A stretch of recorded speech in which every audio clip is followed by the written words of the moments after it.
Okay. So the given fraction is like this, 5x plus 1 by x plus 2 into x minus 1. So దీన్ని మనం partial ఫ్రాక్షన్స్గా విడగొట్టాలి. We have to split this into partial fractions. Okay, so ఇక్కడ denominator observe చేస్తే x plus 2 x minus 1. సో x power 1 both are having x power 1. So these are linear factors. ఇట్లా x power 1 ఉంటే వాటిని మనం linear ఫ్యాక్టర్స్గా decide చేస్తాం. So linear factors ఎన్ని ఉంటాయో అన్ని కాన్స్టెంట్స్ వీ కెన్ టేక్, అన్ని కాన్స్టెంట్స్. ఒక్కొక్క లీనియర్ ఫ్యాక్టర్కి ఒక్కొక్క కాన్స్టెంట్ మనం తీసుకోవాలి. So a by x plus 2 plus b by x minus 1, ఒక్కొక్క లీనియర్ ఫ్యాక్టర్కి ఒక్కొక్క కాన్స్టెంట్ తీసుకొని ఈ విధంగా పార్షియల్ ఫ్రాక్షన్స్ రాయాలి. Now we have to find the values of a and b by taking LCM. So LCM చేయడం ద్వారా మనకి ab వాల్యూస్ వచ్చేస్తాయి.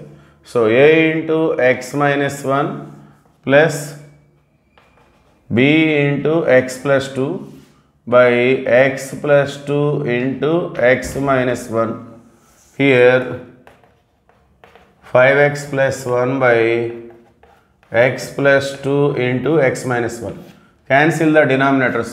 So denominators మనం cancel చేసుకుందాం. So 5x plus 1 is equal to a into x minus 1 plus b into x plus 2. Okay, so మనం వీటిని zeros, linear factors అంటే వాటిని జీరో చేయడం అనేది చాలా ఈజీగా ఉంటుంది. ఇక్కడ 1 సబ్స్టిట్యూట్ చేస్తే 0 వస్తుంది, then we get the value of b. ఇక్కడ -2 సబ్స్టిట్యూట్ చేస్తే ఇది 0 అవుతుంది, ఏ వాల్యూ వచ్చేస్తుంది. So put x is equal to 1. So 5 into 1, 5 plus 1. So 6 is equal to a into 1 minus 1 means 0. 0 into a is 0. So దాన్ని మనం వదిలేద్దాం. So b into 1 plus 2 means 3. 3 1 ja 3 2 ja, therefore b is equal to 2. So ఆ విధంగా b value వచ్చేస్తుంది. Next put x is equal to -2. So ఇక్కడ -2 substitute చేస్తే 0 వస్తుంది. 5 into -2, -10 plus 1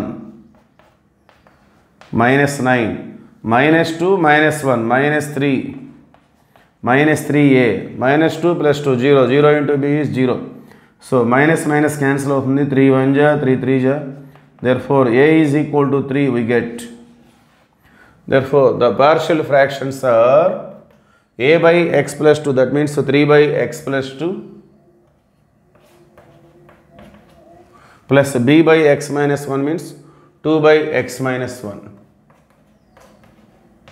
Okay, so that is the answer. Okay, thank you.